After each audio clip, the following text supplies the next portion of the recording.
And welcome back. Eddie Radosevich, George Stoy here from Gaylord Family Memorial Stadium. A game for the ages. Oklahoma gets their absolute ass beat. Game started at 11:45, George, and the game was over by about noon. First, let's tell you about Academy. Special thank you to Academy, now the proud sponsor of the Instant Reaction. Oklahoma Academy Sports and Outdoors has all the gear you need from the top brands at all the prices you'll love. And now shopping at Academy is more convenient than ever. We offer free assembly on in-store purchase of bikes and grills, plus free and easy 1-hour curbside pickup on academy.com. Orders want to save even more every day. Open and use an Academy Sports and Outdoors credit card to get 5% off future purchases when you're approved. Save time and money at Academy Sports and Outdoors, and have fun out there. Well, it wasn't fun here. We're going to talk about this. I think this is going to be obviously the big story of the week as Oklahoma looks to rebound from. I'll just put it out there. I've been coming to Oklahoma games for literally my entire lifetime, probably a better part of 30 years, George, and I can never remember a game that started out as poorly as this one, and then just on top of it, just a complete S show today. Hello, how are you? Great. I think a lot of people are waiting to see how I answer this after last week's performance on the Instant Reaction. It was stunning. It was shocking. It was abysmal. It was gross. It was disgusting. And it was just a complete and total ass from the offensive side of the football. And, Eddie, we could sit here and break down the game. I'm sure we'll get into some of the ins and outs of it. It was over before it started. You mentioned it. Game started at 11:45. It ended at noon. You get down 21-0 with this offense. You got no chance. Michael Hawkins comes in, throws an interception on the first play of the game. Unbelievable. Next possession, scoop and score, where you just got to protect the football. Bite it. You're not going anywhere on that play. Just go down with the football. You're still in the game, right? Scoop and score. You're down 14-0. Next possession, it was kind of the story of the game. That interception, the pick six. Look, Dylan Stewart, Kennard, they were living in Oklahoma's backfield today. 9 sacks. I believe that's a school record allowed by Oklahoma. South Carolina has 9 sacks on a day that they scored 9 points. So they allowed almost as many sacks as points scored today. Yeah, it's pathetic. It's an embarrassing performance by Oklahoma. You've been going to games even by this year's standards. Oh, yeah. It was embarrassing. You know what I mean? Like it's been bad. And every week we come out here and we say, how could it get worse? Yeah. And it got worse today. Eddie, you've been going to games since the 90s, so you saw it at really low points. I mean, we were looking at halftime about I think it was 1997 game, 69-7 at home, lost to Nebraska. I've seen some bad games on Owen Field. That was a really good Nebraska team, though. Yeah, they were going to win a national championship. This was South Carolina, and no offense to our friend Shane Beamer, congratulations to him today. It was just a porous effort, and a lot of the plays, and it's hard to talk about this offense because a lot of the plays are over as soon as the ball is snapped. Yeah. It's a lot of discipline issues, I think, Eddie. Execution, we hear that word a lot from this coaching staff. The offensive line is a massive issue. And we said it all offseason that we thought it would be. We were given this kind of fool's gold that maybe they could rebuild it through the portal. They whiffed. Straight up whiffed. They whiffed in recruiting a couple years ago. They whiffed in the transfer portal on the offensive line. It is quite possibly the worst offensive line we've seen at Oklahoma during my lifetime, Eddie. And that's saying something. It's not hyperbole. No. Those are facts. It's atrocious, and it gave nobody a chance today. And look, Michael Hawkins turned the ball over. That can't happen. That was a bad job by him. Oklahoma could have had Tom Brady at quarterback today. It would not have mattered. The quarterback play. Well, they might not have turned the ball over 3 times early. I know what you mean, though. They wouldn't have won. They wouldn't have won the game. And I was even sitting there thinking, man, you take away those 21 points that Oklahoma spotted them. They're somewhat in the game. Oklahoma was never winning today with the offense that they put out there. And Jackson, I thought, came in and played pretty well, threw some nice balls, ran the offense, a nice job. He took some absolutely massive hits, but it's really bad, Eddie. And again, we could sit here and break down the game. I think we have to start thinking about the future with this coaching staff, with these players, where they go from here. Look, it's not getting any better this year. It's just not. We say it can't get any worse. I don't see how it gets any better either at times. Maybe you get a spark from Jackson Arnold. Maybe some young guys. They played a lot of young guys today. Jacob Jordan, true freshman walk-on, was their best player. Literally shout out Jacob Jordan today because without him, they might not. Now, here's a positive. We do have a positive. Oklahoma has a 200-yard pass. Like, it's crazy to look up at the scoreboard right now. Oklahoma outgained South Carolina 291 to 254. Another hats off to the defense. Look, I know they gave up some chunk plays, gave up the touchdown drive early in the game after the first interception. Too easy there. And then I think there was one, was it right before halftime or right out of halftime? You can't give those up, but they played hard. They played hard on that side of the ball. But Jacob Jordan, the one thing I'll say about him, he knows what the hell he's supposed to be doing on every play. He doesn't look confused. He's running the right plays. He's blocking his ass off. He's making competitive catches.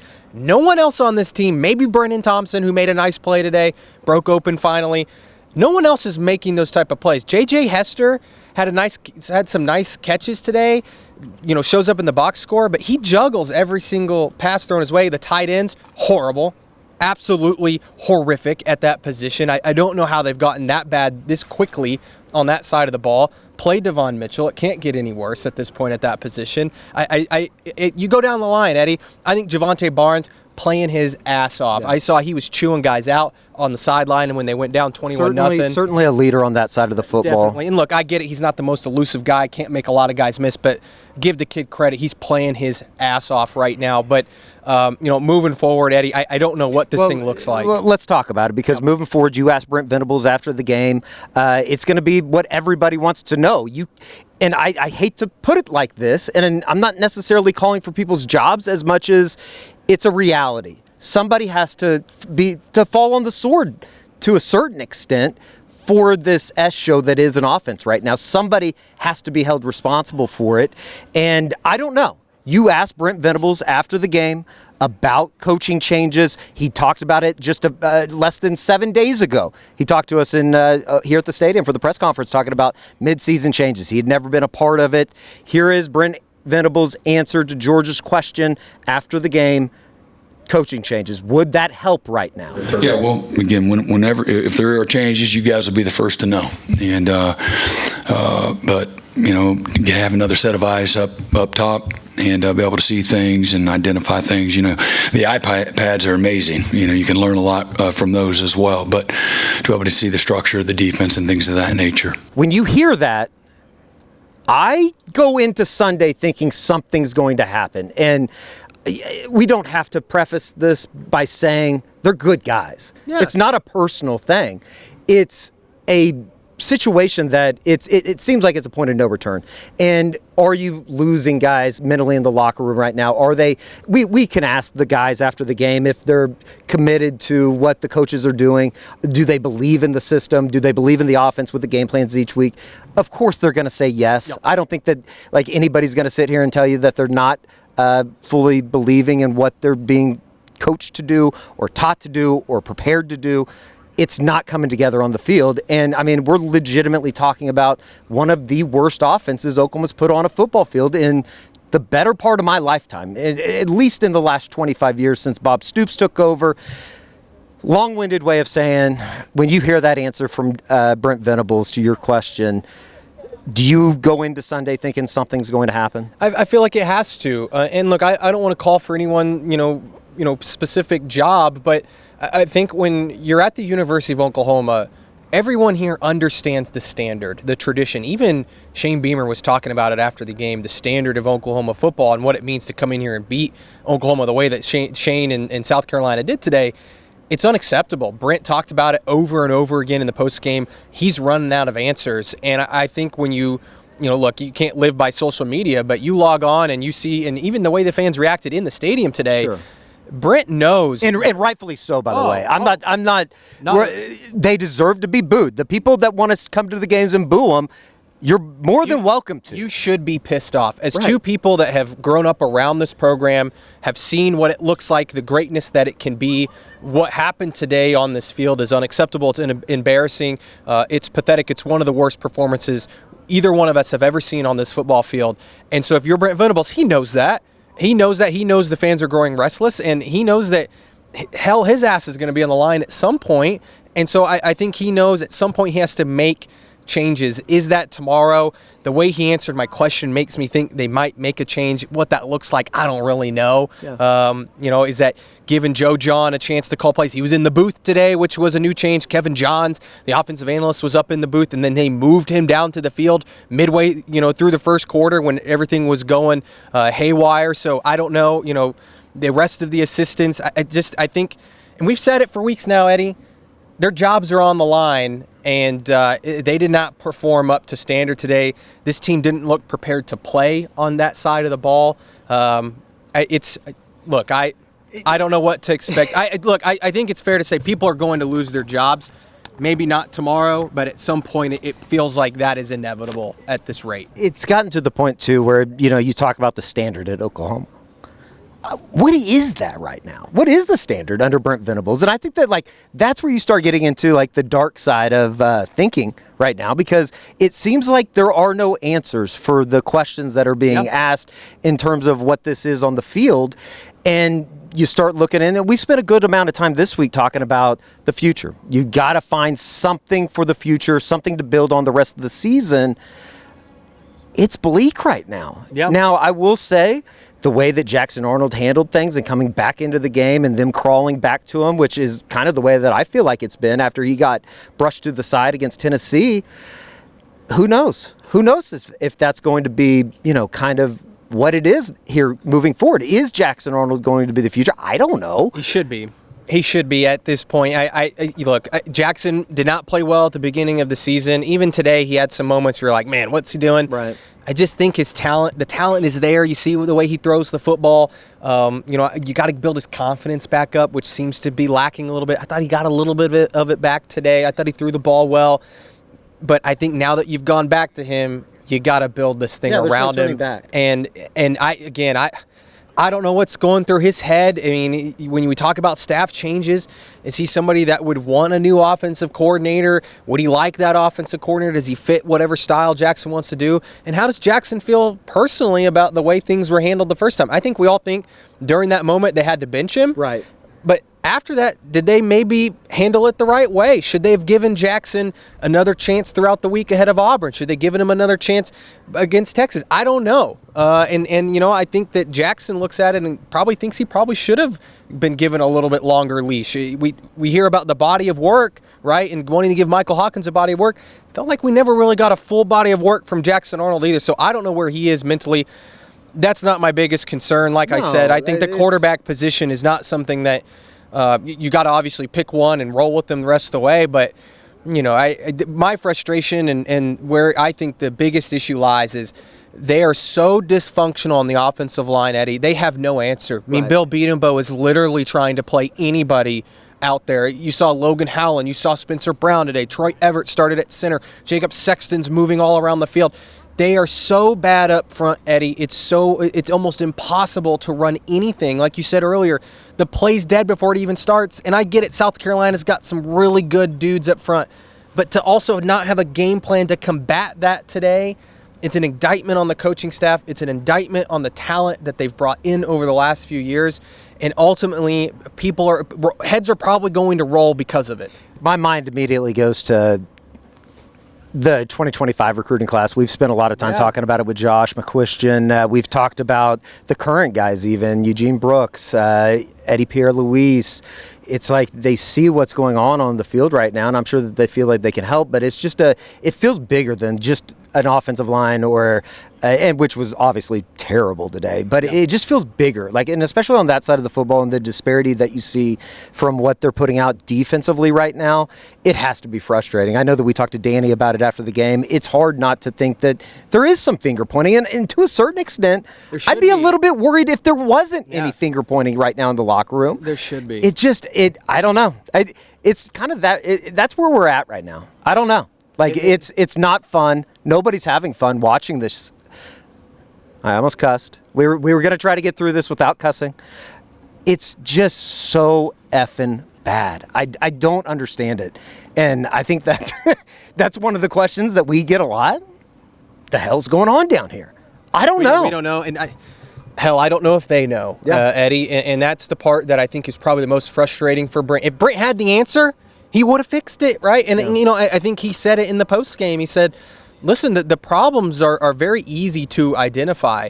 They're glaring. It's fixing it. You can't just go and trade somebody on the offensive line and get better players in the middle of the season. They screwed up. They flat out screwed up and didn't get the players they needed up front, and even at the skill position. You worry about guys. I don't know about quitting on the team, but I'm sure there's some mental part of that. The guys in that locker room of like, can we fix this thing? Can we figure this thing out? Can we stick together? And I'm not even talking about like this season as much as we're talking about long term. Yeah. Can this staff get it figured out? Because now you're 4-3. This is the tough part now that you get into the part of the schedule where you knew that South Carolina was going to be the final team that's not ranked in the top 25 that you're going to play the rest of the year in conference play. You know the Bears that are out there coming up, and the game next week against Ole Miss. So, boy, if you hate me and George, this is the time to be watching Soonerscoop.com YouTube channel because and subscribe to Soonerscoop.com. I mean, look, if there is staff changes, we'll be on top of it. I know we've already started talking to some folks and all those things. So, I mean, stay tuned in. We'll try and keep you entertained at least. Yeah, I would definitely. Disappointed that our good friend Royce Young didn't have to jump in Lake Hefner naked today because you did not score 56 points. Maybe next week we'll talk about 7 points short. Just a little bit off today. It was a miserable day here at the stadium. Maybe one of the worst games that I've ever attended in Norman. I think the same could be said for you, George. It reminded me of, and this wasn't as bad, 2014 Baylor game where they just got their ass kicked by Baylor. But that was a good Baylor football team. Yeah. That team, Oklahoma team, they ended up having not a good season, but they made a bowl game. I don't know if this team's going to make a bowl game at this rate. No, which, is a conversation for another day, just in terms of the direction of the program. Is Brent the guy? I know that it's something we'll talk about on the Eskridge Lexus postgame podcast tonight, just in terms of where they go from here, overall stability of the program, that kind of stuff, which is not fun to talk about. We'd obviously want to talk about other stuff. I also want to, all the people out there, OU wasn't SEC ready. It's a dumb argument. I don't think that they would be Big 12 ready for that matter. OU wouldn't win the Sun Belt the way they're playing football right now. So are they SEC ready? Look, I get it. It's a tough league. It's the toughest in college football, and that's part of it. I think they physically got dominated, for most of the game today. But this football team is so dysfunctional. I don't think they're beating a lot of teams across the country, let alone teams in the SEC right now. That about wraps it up. Special thank you to Academy. Once again, Academy Sports and Outdoors has all the gear you need from the top brands at all the prices you'll love. And now shopping at Academy is more convenient than ever. We offer a free assembly on in-store purchases of bikes and grills, plus free and easy 1-hour curbside pickup on academy.com orders. Want to save even more money every day? Open and use an Academy Sports and Outdoors credit card to get 5% off future purchases when you're approved. Save time and money at Academy Sports and Outdoors. Hey, and have fun out there. Maybe you can buy some new jock straps at Academy.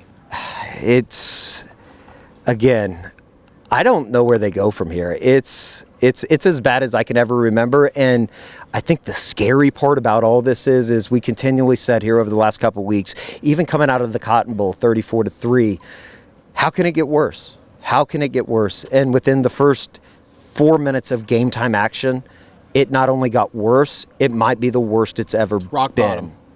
So maybe this is it. Venables tenure. Maybe this is it. Maybe this is rock bottom. And if it's not, they'll keep digging. God help me and George. For George Stoya, I'm Eddie Radosevich. We'll see you right back here on the Soonerscoop.com YouTube channel.